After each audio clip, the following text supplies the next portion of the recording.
You are now listening to Out of the Blank.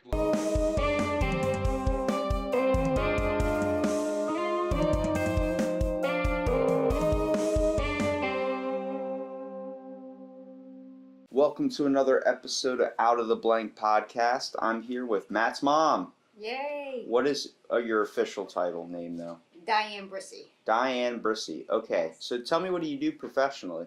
I have a counseling and wellness center in Berlin. So I'm a therapist. So you own the whole place? I do. So that's what made you want to start your own, would you just be in therapy for too long, like just kind of training a little bit and then like learning and getting really like just having the job of it, you just decided you wanted to own your own place? Yeah, I think that part of it, because I've been doing therapy forever, was kind of really wanting to do that wellness component of it. So where we could add in like yoga and meditation and massage and not do just counseling.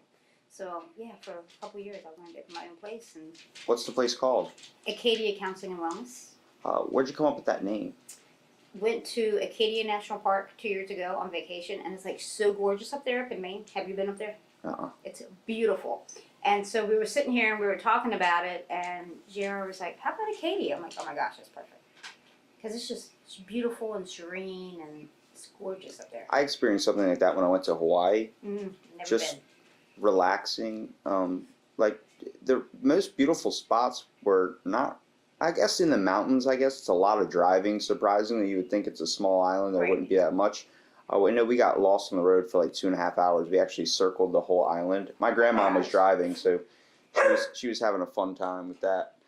And it's the real experience. Like, you get everything from there. I mean, the water's so beautiful. It's just Right. when you're transferring from a place where the water's green, Yes. and that's all you've really grown up knowing, and then you go somewhere where the water's so crystal blue, it's like Aquafina coming out of the sink. Yes. I'm pretty sure the tap water's not clean. I don't think so.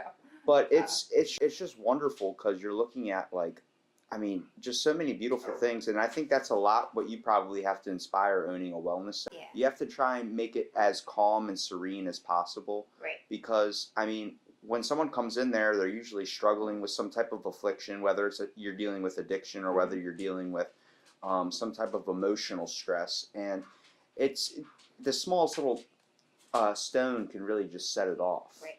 You should come see it. I will have to definitely come Yes. by and interview Lauren. There you go. So when did you start deciding you wanted to be a counselor? Is that something you kind of wanted as being a kid? Yeah, actually, when I was in high school, I knew that that's what I wanted to do. And it all started when I was on the bus one morning, and there was a girl that lived down the road from me, and she got on the bus, and she said something about feeling suicidal, and it's like something clicked in my head at that moment, and I was like, this is what I want to do. I want to be a therapist. And then I just knew. Followed It into was school. weird, yeah. Have you heard of the Kevin Hines story? No. The guy that jumped off the Golden Gate Bridge and lived? No.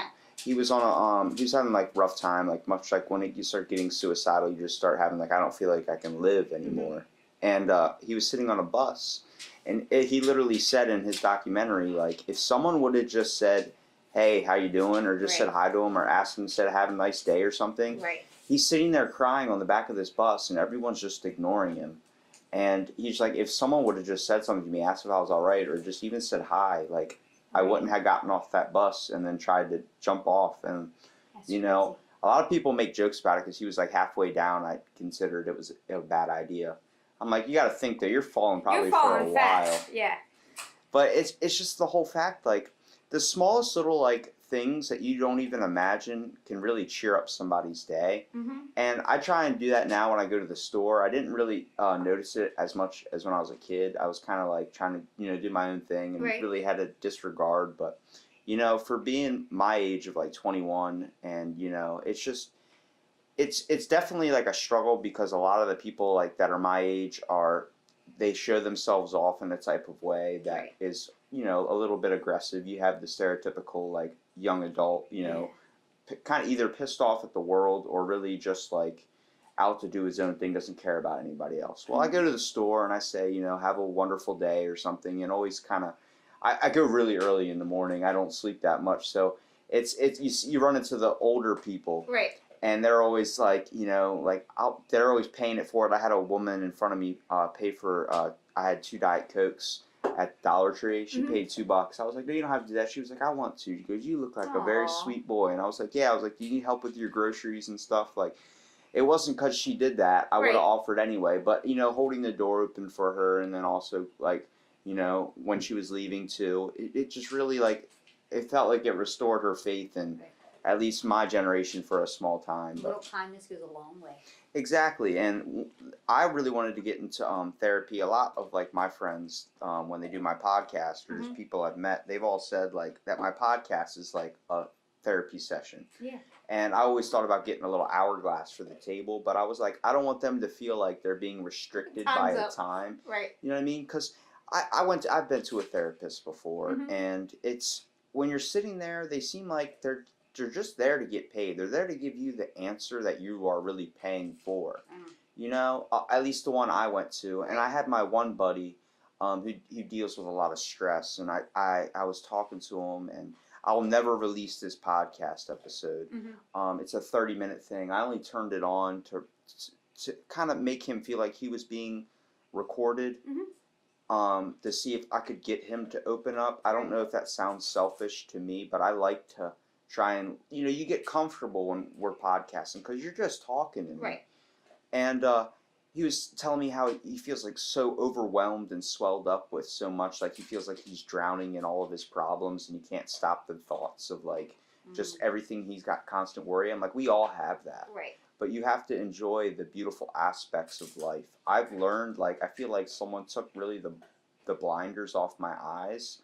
Like I was wearing sunglasses, and then they just lifted up because I felt like I was just kind of going on autopilot for the past couple of years, just trying to get. I fell in a routine, didn't decide to change it. Right.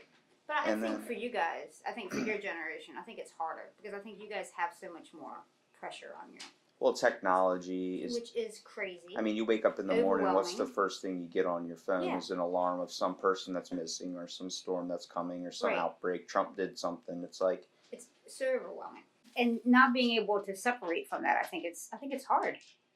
You know? Because trying to get somebody to put their cell phone down, whether they're sitting and having dinner or... I'll go to the restaurant and I'll see people there, I guess, like on a date, they're a young couple, and they're both sitting there on their cell phones, not even like talking to each other. Not getting the communication. Yeah, it's just, it's odd.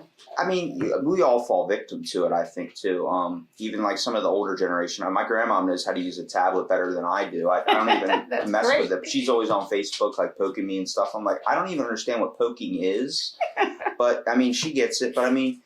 It just comes down to, like, I try and shut my phone off when I go into the store. Because I don't like, first of all, they're getting so big now, I can't fit them in my pocket without having to wear a heavy jacket. The phone? Yeah. That's a big one. So, having my wallet, my keys, and then all this stuff, I'm like, I don't feel like holding it in the store. Right. I'm like, that's why I'm jealous of girls, because they have a purse. So it's like, you get to keep all that in there. And it's like, I have to carry this brick of a phone. Or you're smart and you leave it in the car, which is even better. Yes. So when you leave it in your car and then you go inside, it's like, you don't have it feels like you're not leashed. Yeah. You're not tied down. So like, you hope nobody important is calling you or you don't have like a certain text or something, but it's just so freeing when you're able to actually go in the store and like, where's my phone? Where's my phone? Oh, I don't have it on me. Okay, I can't look at anything like Instagram. I spend probably 35 minutes on Instagram in the morning. Do you really? Just not even looking at anything. There's just pictures. I mean, that's all it is. You can look at is pictures, but I'm like just scrolling through like, and I end up just like going blank with my mind. It's kind of like a thing just to do in the background, like when you turn on the TV or something. Right. And it's like, whoa! It's like, why is my battery at 50%? And I just unplugged it. Like, it doesn't make sense why it's like a trap. It's like video games for kids. Right. But then your brain power automatically goes down 50% too. Right, with the battery. But then I'm jealous with the people that sit in the park and play chess. Because that's something I've never understood the physics of chess. But, like, have you ever sat down, like, and played, obviously, with your family, a Monopoly game? That even though that's based on like a game of capitalism, it's like the whole idea is you're bonding with your family. Family you're game talking like the best. Yeah, it's I mean, depends on your family, I guess. But it like when I remember we had it a couple of times when I was over here hanging with Matt. It's like we're all sitting around and I'm playing Uno, and then I was like, because my dad's name's Skip, so I'm like. remember I said, Skip, you skip. I was saying if that was him, if he was there. And it was like, it was just that good little like laughter. It's like when everyone used to sit down and eat a meal at the dinner table together and like talk like, how was your day? Right. And it feels like now when that kind of situation happens, we seem a little bit quieter because we're like kind of funneling our problems into the talk in a way. It's not just conversation anymore. It's like now there's 3 things that can't be brought up at a dinner table anymore. There's political, religion, and then it like anything anymore. So it's always problems. If they get brought up, immediately the mood goes down. It feels like you're sitting with a wet towel personality person, and it's like, you know that feeling you get when you have a wet towel. But part of that's because people don't know how to communicate with each other, so they don't know how to argue and debate, and you draw the line. Where it used to be, you could talk politics at the kitchen table, and nobody agreed, but you didn't. That's one thing. You didn't argue. Agreed. You just had a conversation. Have you seen my grandfather at the dinner table? I have not. Okay, he argues. Does he? A lot about political stuff. That's like the only thing he goes funny. to. Like as soon as you sit down, he goes, "So you been on the news lately?" I'm like, nope. No. I'm like, I'm trying to disconnect in a way. He goes, this guy's doing this back in my. I'm like, all right, well, didn't know. I'm here to tell. I guess you're my history book, so give me all your one-sided information on why the government screwed up now. But it's like. I remember being a kid and sitting at the dinner table and then like talking about school, which was like the taboo subject. I hope nobody was bringing up because I was not the proficient kid back in the day. And that's when you go, it's good. But now I take college seriously, so it's weird because I feel like I'm chasing my own knowledge in a way. Right. Like Robert Liston. Who? Robert Liston, he's a famous surgeon during the Victorian era, and I just learned this, and I printed a whole document out on him. He was known as the fastest knife in the West End because is that a good thing? Well, for that time period it was, because the whole point was they didn't have like a lot of, that was just before, what was that, anesthesia? The stuff that knocks you out in surgeries. They didn't have this back then, so the whole point was you wanted it to be fast and over with. Right. And he actually is the only surgeon that's ever performed a 300% mortality rate. Do you know what that means? A 300% mortality rate? He killed 3 people is that a good in one thing? surgery. He killed 3 people. Is that good? On one person. It was not good. That's not sounding good. He was amputating a woman's leg. When he chopped it off with a knife, he cut his assistant's fingers off. Oh my gosh. And what happens is when you get something cut off back in this day, it got infected. Right. Because they didn't have any proper medicine to treat it. And then as he was moving so quick, he stabbed one of the spectators, one of the medical assistants off to the side and ripped the guy's jacket. And the man was of older age and had a heart attack. Is that for real? That is for real. Wow. His name was Robert Liston. He actually invented the Liston knife. It's that really thin knife that we use in surgeries today. And he also created the first splint. Did he? Yeah. He had this thing that was supposed to help with fractured bones. Because, I mean, I was looking this guy up today, and I literally printed articles out of him. I'm pretty sure I got him in my... What made you look him up? Book. Okay, so I listen to podcasts as well as my own, and they had this woman who is a medical art historian. So she looks up like all the crazy stuff, like all the crazy surgeries, all the crazy medical things. Right. But I learned about H.H. Holmes. I learned about the Bjork and Hare murders. And the Bjork and Hare murders, those are the guys that were they were selling cadavers, like they were basically digging up graves, and they were selling them to medical students and people to use as research subjects. And what happened was they actually ran out of bodies that they stashed to use. So they just started killing people. Right. And one of the other surgeons that was actually there his name was Robert Knox. And Robert Knox was using a cadaver in the same institution that what's his name? Who I was just talking about? Lister. Robert Lister. Well, not the guy that made Listerine. But the guy that did the 300% mortality rate, he actually went to one of his meetings and saw that the woman that was on the table was killed, was murdered, and they never found her body. And this guy was showing these medical students a way, like, because they would practice on cadavers, much like we do today. And it was known as body snatching. It was this whole big thing back in that time period. It was called body snatching. They steal bodies and stuff, hence the name. But it was interesting because he was the one that confronted him, and then he tackled the man to the ground, and then dragged the woman's dead body out of the place, like pulled it out, and decided to give her a proper burial. And a lot of people say like he was so bad because he was performing all these surgeries, but like that's what his job was in the day to do.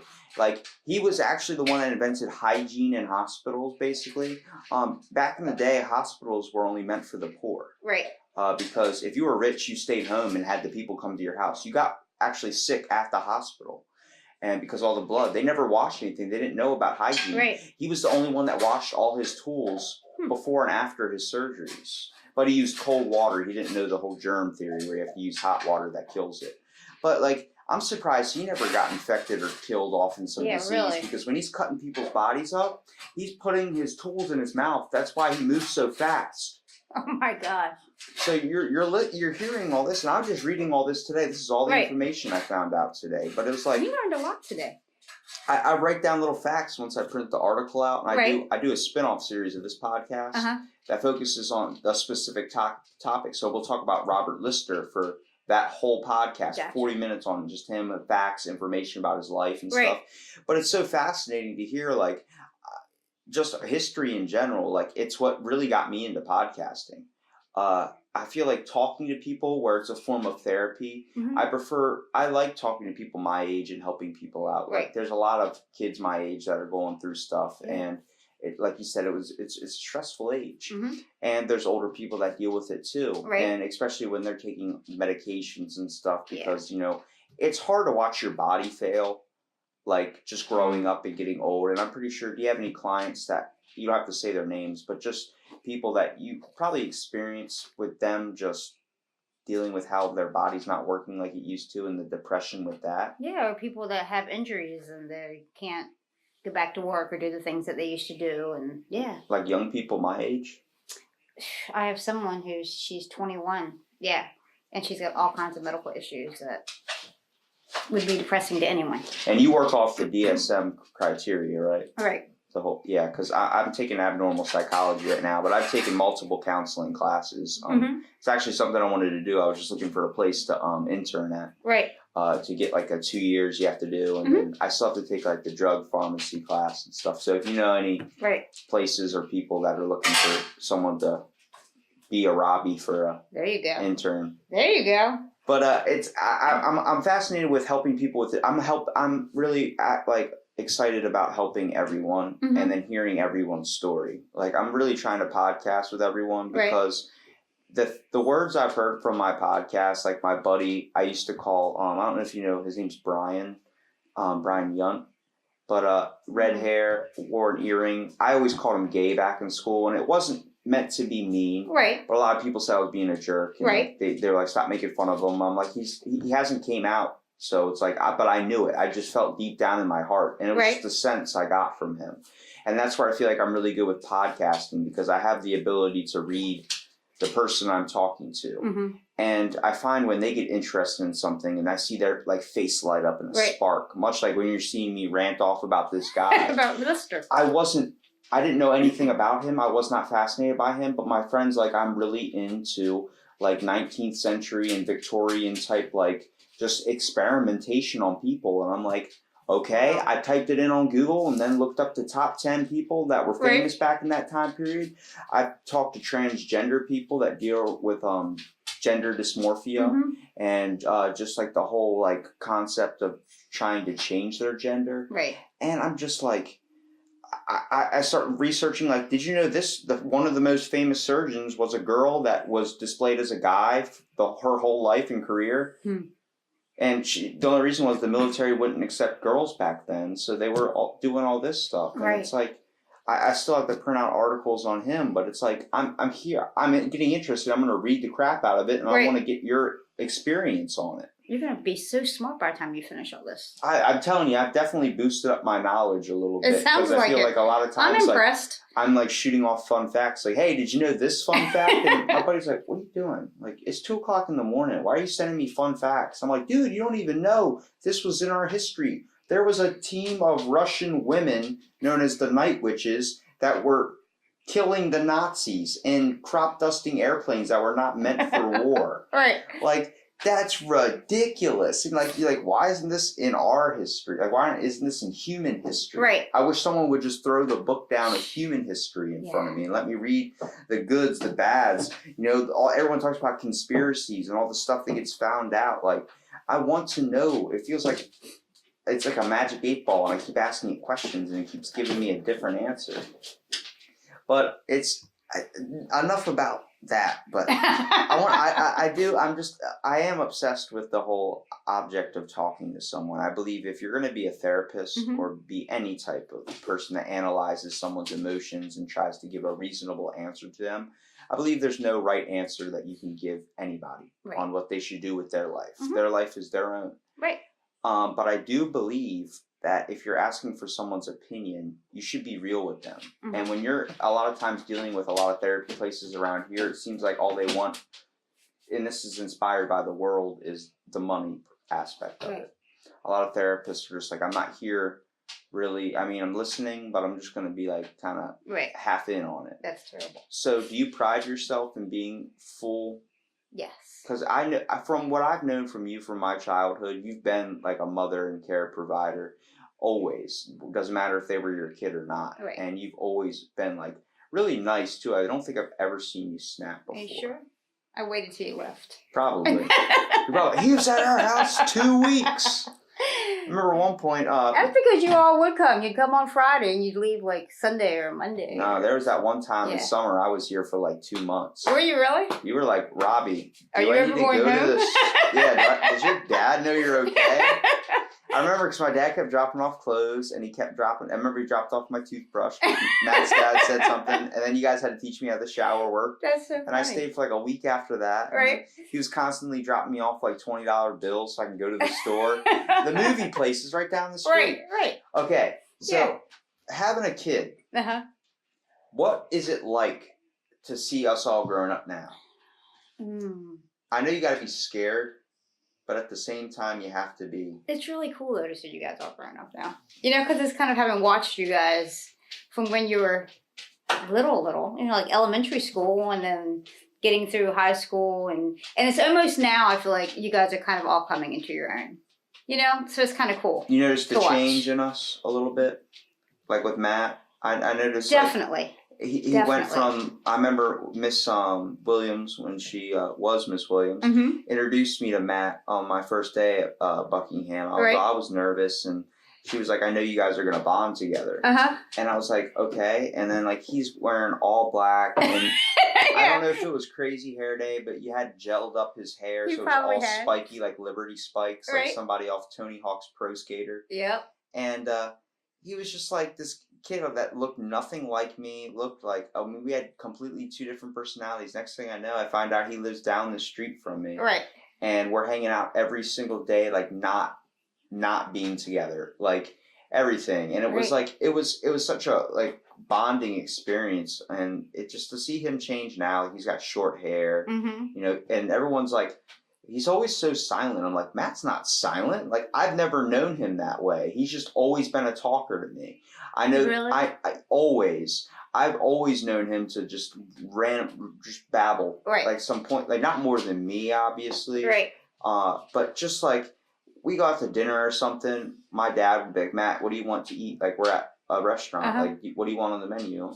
I'll order it for you if you don't want to do it. Right. And he would just kind of sit there and put his head down, and then like he goes, Robbie, can you ask Matt what he wants for dinner? Yeah, that's Matt. Yeah, and I'm like, that's Matt in public, but around me, like I've seen him, like we would be sitting in front of the movie rental place, and he'd just be like, dude, and like just going off. We're eating a bag of hot fries and Airheads, those sour strips, and just having a grand old time. And then we'd see you guys walking through Berlin, and it's like, it's gotta be so scary, but so amazing to see that just happen. That little, like, it's like a little small plant you plot, like and then it just grows into something. Yeah, I think you guys, most of you guys that all grew up together, it just seems like you guys are finally starting to figure it out, kind of figuring out who you are, what you want, what's important, What do you think I was going to be? That's a good question. I'm not sure. I figured out what you were going to be. You just always seemed very, very polite. Really? You were very polite. I tried. Yes. I learned a little bit of manners. So you were just kind of, you were polite and you were always kind of funny and yeah. You were one of the ones that would pull Matt, like when he would get quiet. He'd go and, but then I do remember your birthday when you guys stayed at that hotel in Ocean City. You remember that? It was like New Year's Eve, and you guys were staying at a hotel in Ocean City. This had to be. Was that when we got into? I know one birthday I had, we got into like a huge argument, a huge fight, and it was like a bad one. I don't think so. I don't know if it was that. I know you guys were on the beach, and I know he came back with a burn mark. Okay. On his arm. Do you want to know the story behind that? Because I was shouting him out. I heard his story behind that. What did he tell you? You tell me yours. I'll tell you if it's in agreement. Okay, because what he did was, I don't know why. Uh-huh. It was me, him. I think there was someone else there, but he grabbed a lighter to see if he could do it, and he held it like to the side, upside down, so it got the metal really hot. Yeah. Then he just stuck it to his arm. His arm. But I never told him to do that. I was like, oh my god. He said they dared me to do it, so I did it. No. Are you an idiot? Nobody dared him to do that. I told him not Maybe to. He dared himself to do it. Then. I didn't want to see him upset, like, because, you get a pain like that, that's on your head for the rest of the night. And I was like, dude, oh my God. I was like, that's it. It's like, that Robbie, you're not going over there anymore. Really? No. I would say I would have, you know me, I would have never asked Matt to hurt himself. He's like, no, man, they dared me to do it, so I did it. Like, really, Matt? Really? That might have been an influence from a certain maybe person's name starts with an N. Could be. Yeah. That would not surprise me in the least. That's when I started kind of falling off with Matt a little bit. Is when he started hanging out with like Nick and all them a little bit more. Just because they weren't my. I was also dealing with a lot too, stress at family, home stuff, and wasn't dealing with it properly. Just kind of funneling it into Xbox, and then I got sensitive like when Matt wouldn't message me back or something because it felt like I was losing a brother in a way. We slept in the same bed. We weren't homo or anything, but it was like we're little kids. I remember the very first movie I ever saw in theaters was Monster House. At least that I remember with Matt is Monster House, that little cartoon animated movie. Right. And I always remember because when we got back, we would act like I hope he doesn't hear this, but we got back and we would hide under the covers and be like, we look back, because that's one of the things the kid screams and the house like scares him and the kid's running inside. So we're like, we look back and then go into the covers. And then do you remember we all went bowling one time up in Salisbury and the whole trip, the moon like was like big and bright and me and Matt were in like the back part of the SUV, like laying down, just staring up at the moon. Right. And like the whole way up you guys are talking, this was on Halloween, I'm pretty sure.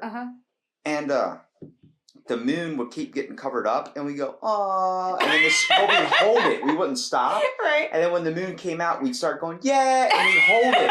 And we did that the whole trip. And I remember Matt's dad eventually said, "All right, guys, enough." After like 45 minutes, I was like, after 5 minutes, I probably would have told us to shut up. That is funny. We had a fun time usually. Like I could always get him to go out and want to go do something. I mean, I mostly was trying to make him laugh the whole time, which I tried to do a lot. It was just cool because like I don't know, like I mean, my teeth aren't in the best condition, and I know Matt's got like kind of teeth like mine a little bit. Right. So it's like I don't know if he was afraid to smile because I get like that too, but like afraid to show your. But as soon as you saw Matt's smile like that, it was the biggest heart like warming thing for me, and it was like I couldn't be open with this with him now, but like it was just cool like to see that, and I know like when you guys would probably try and inspire the same thing, especially when you have a kid or something. Right. And I know it sounds like I had a crush on Matt, but it was like no, a man crush. No. I just like torturing him and having fun. I remember the one time he got out of the shower, I was shooting him with a Nerf gun. Oh he really got mad at me. He was like, I think you need to go home. I was like, no! You need to leave. Because he like opened it up after because he was in there for 45 minutes. I was sitting on the steps in this position for 45 minutes with a Nerf gun, like prone down. Waiting. And I'm like, when is he getting out of there? And the whole time he's like singing because he knows we're outside, so he knows we could hear him. And he's like singing like in this high pitched like Michael Jackson type voice. And he finally opens up the door, and as soon as the door even cracks, I was already ready, and I just fired, and it hit him right in the eye. And that was one of those moments like when you're a kid, like you just try and make up an excuse, like I didn't mean to do it. Like, it slipped. You're just sitting there for 45 minutes. You moved. That's great. It's funny because you get these types of stories, and then see how like I've opened up and like we're smiling the whole time. It's like that's the same thing you get when you're a therapist. Right. I feel like I've been ranting and going down nostalgia lane. There's probably people listening like, when is he going to be like on to the questions? But I'm like, sometimes nostalgia is better than the questions. It's what do you find to be the best medicine for pain? Nostalgia. Why not? I mean, laughter. I think just the whole aspect of it. Yeah. Now, tell me one of probably your favorite or most memorable experiences with a patient. You don't have to say their name or anything, but a certain patient that really stuck with you. I mean, wow. Do they all leave a mark on you in a way? Probably. You know, the who I remember the most is when I first got out of school. And I only had my bachelor's at this point in psychology. And I was working at a residential treatment center. And there's this boy. And I think he was 12. And he was schizophrenic. So what would happen is he would get mad. And when he got mad, he would clench his fist, right? And he'd stand real stiff. But he would start calling you car parts. So like he got really mad at me one day. And he was like, "You big fat hubcap, you steering wheel." And it was the funniest thing. Because you're trying not to laugh because he's obviously mad and upset. He's being open. But he would call you car parts. So it was... he's probably the person that stands out in my brain the most. Did you laugh? Be honest. Inside, yeah, but on the outside, I really didn't. You had to keep a straight face. How hard was that for you? Very hard. Was it like watching Steve Harvey do the Family Feud? Probably. I actually like my last week's assessment was on schizophrenia, and I actually I came upon a research. Looking up more stuff, like factual stuff, and read about the Montreal experiments. I won't dive into, I don't know if you know what that's about, but it was a way of like treating schizophrenia, the people with mental disorders, and they were torturing them in a way. Yeah. It's just weird to see how far medical, and really how we came as a society. In many ways, very good, but in so many ways, like we still make the basic mistakes. We have a long way to go. Like the Geneva Convention, a whole rights for humans, like what's ethical and what's not ethical. And then when you're a therapist and you have to deal with, first of all, you're dealing in a whole another side of human ethics. Right. You have to be ethical by work standards. You can't create interpersonal relationships. Right. It's not smart for you to work with somebody that is in relation to you. Right. What other things could you give me? I know you can't. You can't work with friends, can you? No. Well, it's not good to have that. The license thing is you can't have a dual relationship. So you can't be a therapist for anybody that you have any other type of relationship with. So whether it's personal or they're your dentist or your doctor or your neighbor. So if a person comes to you that's a friend, or like if I came to you and wanted you to be my therapist, you couldn't do it. I couldn't do it. But you can talk to me as a friend and you can give me advice and help me in that way. Yeah. If you're willing or not. Right. But at the same time, do you find that right or wrong? Just because you know the person so well, but I feel like if you know them better, shouldn't you be their counselor? Or do you feel like you have one side of the decision? Sometimes it's frustrating. Especially, I feel like when you live in a small town like ours, and you get to know the different therapists, you know who's good at what. And sometimes it's just like if there's a surgeon and he's the best brain surgeon, and you have a brain tumor, wouldn't you want him operating on you? Oh, even if he was your uncle, your neighbor. I want the fastest knife in the West End. Well, not the one that kills everybody, but yes. So he's effective. So it's sort of like that. So sometimes there's certain people where it's like, I know exactly what they need, but I can't see them, so I have to refer them someplace else. So sometimes it's frustrating, but I understand the concept behind it. Have you ever had someone that was kind of, you were being their therapist for a little while, and you just make a recommendation to go to a different place, whether it was because of like confliction or a certain religious thing? Not because of that. The only time is like if I've seen someone over a long period of time and I feel like they're just not making the progress that they should be making, sometimes I refer them to somebody else that I feel like has a different style of therapy or something that might be able to help That's them. what defines you from a good therapist to someone who's a bad therapist, because a lot of people, like I say, that are just in it for the money, Right. They will just sit there Just and keep seeing them. yeah, and just like they're not getting any help. You can notice that there's no change. When you Right. start as a therapist, the main thing you got to be concerned with is the wellness of your patient. Right. Your patient comes first. And I know that's easy to say, but it's really hard to do, because you also have your own problems that you have to put past and see theirs first. You have to look at their. Really, it's easy for anybody to be a therapist, and it's also very hard to be a therapist. Now, I know you're looking at me like, what are you saying right now? What are you saying? The whole thing is, it's very easy for someone to claim the title of being a therapist. It's Right. very easy to listen to someone's problems. But is it easy to see the second side of it, see the whole other perspective that that person needs to get over their problems? I think that's a natural talent. And also, it's natural for sure. For some people. You have to be able to read some people. Yeah. And also being able to establish a connection with someone. Obviously, no therapist is going to have a perfect connection with everyone. Right. There's always going to be, we're not all meant to get along with every single person. Right. But to actually put past your own problems, give them a logical and a real answer. Give them your real honest opinion. It's really hard to do. Right. And especially if you're a therapist, you can walk around with that title, but you haven't earned it until you're able to set aside your conflicts, your own stuff, listen to this person, actually put your time into helping this person. Right. But it's not so much, I don't think, giving them the answer as it is asking them the right question so they can figure out what the answer is for themselves.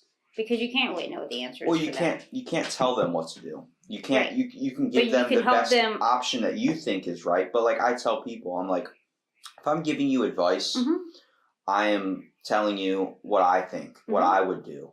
But don't take it into my own thing. You're going to do. Because it might not work for them. Just because it works for you. I just ran it for 35 minutes, and then you can just take that and shove it out the window. I don't care. Right. You heard what I had to say. You asked for what I had to say. I gave you what I had to say. Whether you like it or not, take it how you want it. But that's the same as there are some therapists who, if you come in with depression, this is what they do. Or if you come in with anxiety, this is what they do. It's not really based on same you. Thing with doctors. Yeah, same thing. They have a which it doesn't even make any sense. Protocol. Right. Yeah, you can't be a by the book you really can't. Therapist. Not for it to work. Just look at the DSM criteria. All right, I'm going to go off the checklist one by one. And you find that a lot. And I mean, in certain types of therapy, I guess you would have to do that, like when you're dealing with a nutritional-based program. But I believe before you even have to do that, a lot of therapists should really take the first session or two to get a full analysis of the patient that they're dealing with before they start making adjustments or changes. Start hearing where the emotional conflict is coming from. Right. Do you find what's one of your, take me through, like if I was going to be introducing myself to you and having you be my therapist, introduce me to your steps that you would kind of go through in your head, because by now you have to have a checklist type of your own, making to analyze a client. What would you do first? So usually I start with just asking them why they're there. So they kind of talk about whatever it is that brought them there. So, is it anxiety? Is it relationship issues? So I start there. And then from there, I find out if this is the first time that they've experienced that, or is this something that's been going on in their life? So, is there a history that they're bringing with them, or is it really just something new that's happened? Maybe somebody passed away and they're feeling depressed, or they lost a job and they're feeling depressed, but they've never felt depressed before. Because that's very different than somebody that says, I've been depressed my entire life, I've been in and out of therapy, I've been on medication. So kind of find out whether it's new or whether it's not new. And then I usually try to help them figure out where it is they're trying to get. Because if you don't know where you're trying to get to, you're never going to get there. Yeah. So it's like, okay, well, what is it? Where is it you're trying to go? What's your passion? What are you working for? Yeah. How, if you woke up tomorrow and you felt better, what would be different in your life? And then once they can because you have to have a map. You have to have a map of where you're going. If you don't have a map of where you're going, you're never going to get there. And people come in, they're like, oh, I'm depressed. Okay, so, what's important to you? Where are you trying to get? I don't know. Well, then you're going to stay depressed. Yeah. You gotta have a goal of where you're trying to get to. You also have to get out of your comfortability zone too. We all fall down into it. I did for a while, and then I noticed there's going to be times I'm not going to want to do something. I'm not going to want to get up. But if I find myself getting up and moving around, I don't even think about it anymore. Right. And do you just deal with emotional problems, or deal with physical? Obviously, physical problems are at work. workers' comp or something where someone gets hurt and they can't work anymore. Sometimes. But do you deal with addiction? Mm-hmm. What kind of addictions do you deal with? Okay. Besides drugs? So usually it's drugs, food, gambling. That's what I actually wanted to go down to was the whole. It seems like a lot of the most easiest and susceptible addictions is statistically it's actually gambling. Mm-hmm. A lot of people think it's alcohol addiction, but the whole thing for gambling is it leads to alcohol addiction, and that was I did a podcast and I looked up the facts because Right. a girl's like, "What's gambling addiction?" Mm-hmm. The one transgender I had on my podcast, his name is Date. I know I'm not forgetting his name. It'll come to you. I'm thinking about Robert Liston. That's why. But Dakota. So Dakota works at a casino, and he listens to my podcast, and it's just crazy because like he was like, "Can you do a fill in the blank with me on so and so gambling addiction?" Like, well, I would like to know. I work at a casino. I would like to know all the Gamblers Anonymous, like all that stuff. It's the leading cause of addiction because based on it leads to alcohol, it leads to all these factors, and it's like it's the whole thing of problem gambling. You're gambling away your problems, your needs. Like, oh, I don't have money, so I'm going to spend more money to try and earn more money back. It's that intermittent reinforcement. Because you think that the next time's going to be the time. The next time's going to be the time. And yeah. Yeah, well, I mean, we all fall susceptible to it. We win $10 on a scratch-off. We end up spending that $10 on more scratch-offs, and then we're in the hole. Yeah. But you're going to go back and buy again because you won the $10 and you know you're going to win it again. Yeah, so eventually maybe 10 years down the road after all the scratch-offs you get. So when you raise kids one day, that's how you get them to do what you want. You use intermittent reinforcement. Every now and then when they do what you want, you give them a reward, and they'll keep doing it more often, waiting for that next reward. I'm pretty sure you just buy them shit. No, not every just time. Just dump toys you at their face. can't do it every or time. Candy. It works. You gotta do it intermittently. That's all you did to me when I was a kid. You used to be like, it's because you deserved it. Robbie, you need to calm down. I'm like, why? And you're like, would you like some candy? And then next thing I know, I'd have a sugar crash. That would not have calmed you down. Do you remember the one time you found me on the couch and my leg was like cut open because I fell skateboarding? No. I remember you guys came home one time and like I hit my head on that brick wall out there skateboarding by that guy's house with the low end Newt's thing. wall. Hit the skateboard turned into it. I hit my head on the wall and then cut my whole knee open, and then Matt just wrapped it in a paper towel, and then I put a Band-Aid on top of it, and we skated to the store, and I got back, and like I needed to definitely change the Band-Aid, but I just laid on your guys' couch, and like you guys come in from like going to a restaurant or something, you left me and Matt there, and you're like, Rob, are you okay? I'm like passed out with like blood loss. Like he'll be fine. But it's so cool because like when you're a therapist and you're dealing like with someone that's going through something and you're able to help them, that I'm not saying watching them go through that is hard. Like it's not fun to watch somebody go through pain. Yeah, but watching people get better. But watching someone succeed and overcome that, I chalk it up to the same thing you get when you're a teacher. And I asked Miss Williams about this. I said, when one of your students comes back to you, like someone like me, you're on my podcast now, and you see that change. You saw me from a little kid, not knowing what I was going to grow up to be. Was I going to make it? What was I going to turn out into in life? And then you see that when this person finally figures out, this is what I decided I wanted to do with my life. Like you helped me come to this conclusion. That's got to be like put the biggest smile on your face, knowing that maybe it's the best. It's going to work out. Yeah. Like when I'm sitting in a podcast, I'll ask you, what's your passion? Obviously helping people, right? With doing therapy. Do you wish to do that for the rest of your life? Absolutely. What's the ending goal? Well, do it till you die? My goal is once I have this wellness center for the next 3 years, I'm going to buy Acadia place, which is like a retreat that people can come and spend weekends and all that whole thing. Okay. And then I'm going to do both, yes, until I die. That is a wonderful idea, and I got to tell you about a dream I had about a week ago when Heidi McNeely was on my podcast. I don't know if you know Heidi. She does a Worcester Warriors thing, the kids with opiate addiction. Oh, okay. And I had a dream the night before she came over, and I swear to God, 100%. I own this apartment complex type place, and I had about 40 addicts or just people that were dealing with a heavy amount of emotional stress that needed like to be put in care with somebody else, like was like very suicidal or something. That were kind of it's like an outpatient thing, like not an outpatient thing. I don't want any of that. It's like a group home kind of thing. Well, well, no chains on the walls or anything. Right. But like, you know, you get a roommate. Right. You have certain halls, Mhm. and I have like 2 counselors per hall. Mhm. So there's 4 halls, and each Right. one has 10 people under it. I'll just do 40 people. Okay. So it's like a 3-story complex place.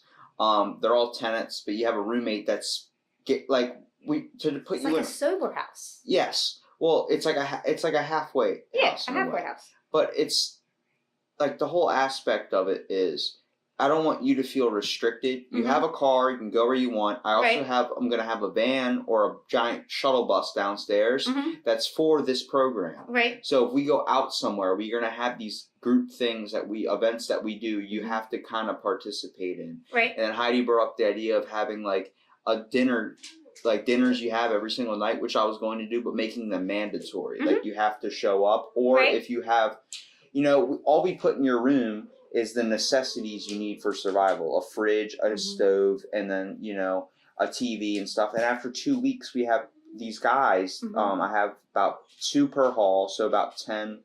Might have 50 people in it, so probably split it that way. So we have 2 Right. evenly added up to 10 interns.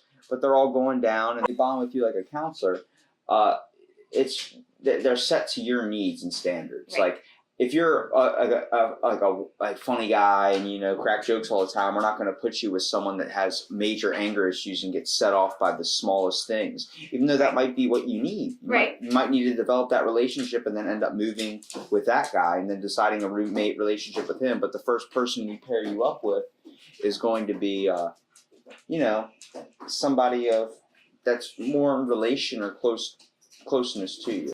So the whole idea, really the concept of, to really wrap it up, is like you're at this place that you feel comfortable and you're not restricted. Mhm. You have to go get a job, and after 2 weeks or so, you have to, Right. you know, you have to show improvement basically in your life. Did you get a job? Did you clean yourself up? Is your place looking like you added some stuff? Because Right. when you have just white walls and the basic bland stuff, the first thing you want to do is start treating yourself and with your first paycheck and start kind of spicing your place up. You don't have to pay, you know, it would probably be government funded at that point because they're going to pay for that, especially to help people get better and get associated into society. Mhm. But I was going to call it like Rocky Shores. Oh, I like that. And, you know, just something like that. So in a couple of years, if you get that place from the wellness center Mhm. going down, that would be amazing, because I would like to start, at least work with you on that, because I would We be, do that.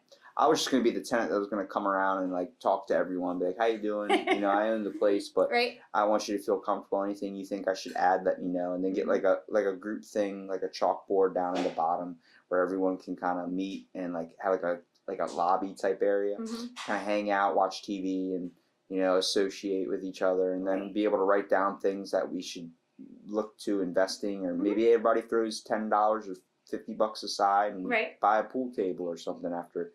You know, if everyone did that, we could probably fund the place for a good time. So it'd be Mhm. self-sustainable too. It's like if you enjoy it, Yeah, there's a lot of places like that up in Delaware that do that. and I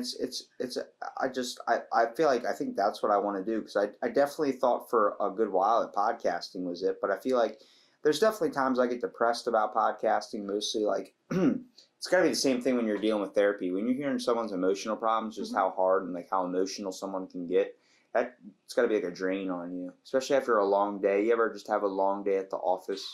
I used to. When I first started out, there would be days but I think it's at that point I was doing only people who were victims of sexual abuse. So it was the same thing all day, every day. And that You was feel like really you were draining. putting But, yourself in their shoes a little bit. yeah, and you come home and you're just like, I don't even have the energy to be nice to anybody around Because me. I feel like I get like my stuff for like psychology on a like weekly basis. You Mhm. get different, like a new study or new disorder you have to Right. kind of focus on. Some Right. of them are not as harsh to me Mhm. because I like ADHD. I have that, so it's like I don't think of it as a mental disorder, even though it's diagnosed as one. I think of it more of as a mental handicap. There's good ways and bad ways you can take it. Right. But also with like schizophrenia, Mhm. I'm hearing about some dude that thinks his house is haunted by King Tut, and Right. he's having these like visions and hallucinations, and his Mhm. family's freaking out. He's throwing stuff in like against sliding glass doors and stuff, and Right. he's just, his whole concept on reality is twisted. Mhm. And it's like you hear that and it throws you in a mood. Like when you come downstairs and like they're like, "What's wrong with you?" It's like I just can't talk to anybody right now. Like I just need to kind of have a day where I just kind of unwind and try and let my mind unload everything I just like took in. Especially hearing the Kevin Hines story, like it was so emotional, the documentary. Right. And our teacher does not help us out with this at all. He's like gives us a 40-minute video per disorder. Wow. And it's just the weirdest, crazy stuff. The only funny one was the one on Tourette's. I found that hilarious. You gotta look this video up on YouTube. It's a bunch of British guys that have Tourette's. Okay. And I swear you'll laugh. I swear to you, it's so involuntary. If I was a therapist, I don't think I could handle them. He's just like walking down the street, and just starts screaming and like curse words, and the neighbor's like, "How you doing?" And then there's literally in the video, he's like, "Fuck off!" Like just we had in this the guy thing. this past year. He would yell, "I am Zeus," and he would yell, "I am Zeus," and then he would yell, like he would be like, "You are a sinner," and then he was. Yeah, so you'd be having a conversation with him, and also, he would tense up and he would scream out. And I would get along with that guy because I love Greek nicest mythology. guy you'd ever want to meet. Right? My buddy Hanley has Tourette's, and he has a card that says he has Tourette's. So because he gets arrested a lot.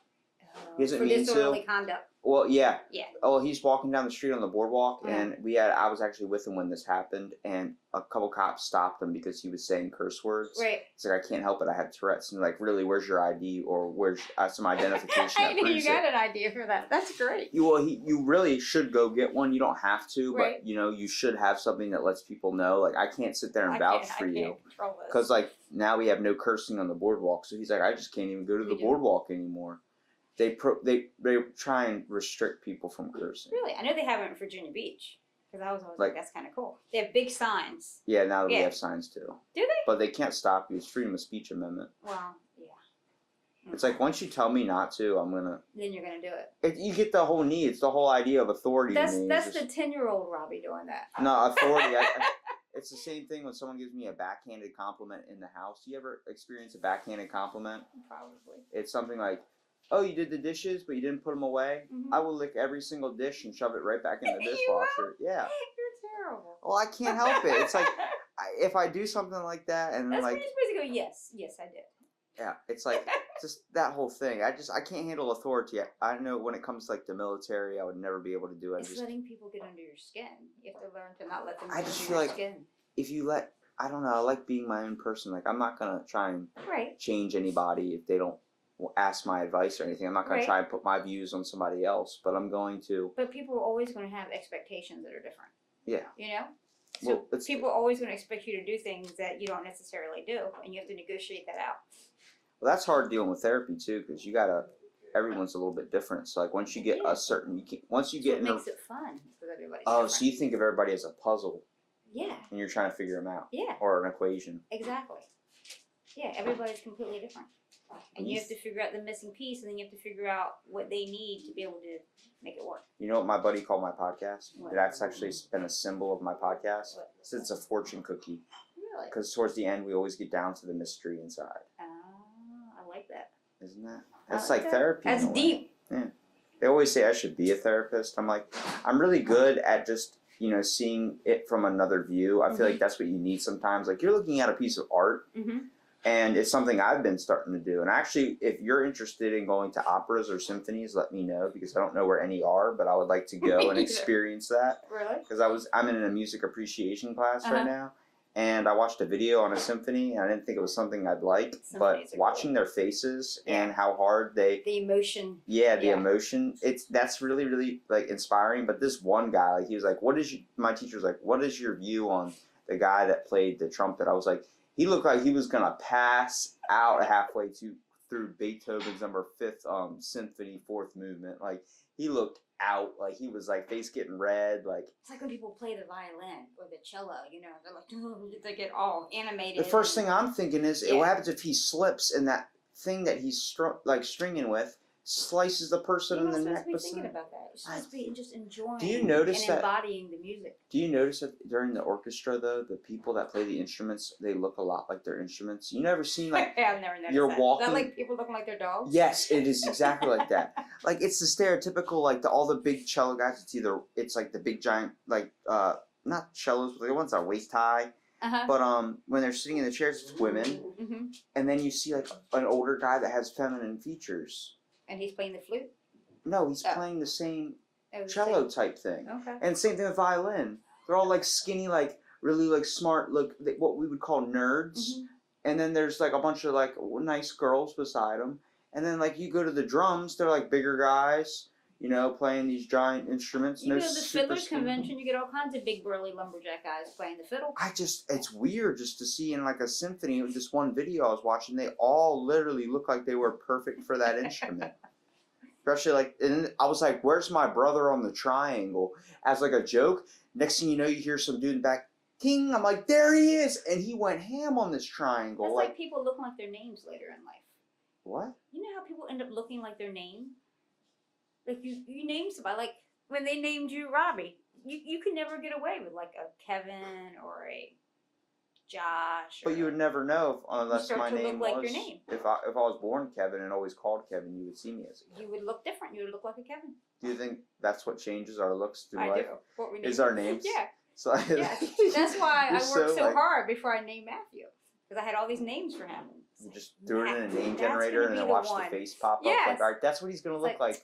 That's what I'm going for. It's gonna just form into that one day. What happens if you decide to change your name when you get older? You could, and then you confuse the world. Is that when your face like gets halfway? It doesn't. It doesn't know what it wants to be yet. Has like a deformity or something. That's exactly what happens.